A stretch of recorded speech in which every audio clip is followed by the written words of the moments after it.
দেখুন স্যার, শুধু আমরা না, একাধিক লোকের সামনে আপনার মেয়ে খুন করেছে। মা অর্চিকা, এরা সব কি বলছে? বাবা, আমি কিছু জানি না, তুমি আমাকে বাড়ি নিয়ে চলো।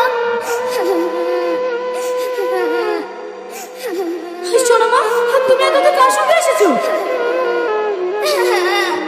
আমি কিছু জানি না মা।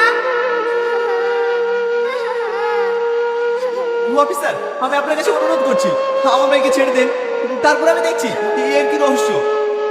সরি স্যার, আপনার মেয়েকে আমরা ছাড়তে পারবো না। কাল কোর্ট থেকে আপনি জামিন করে নিয়ে যাবেন। এই চলো।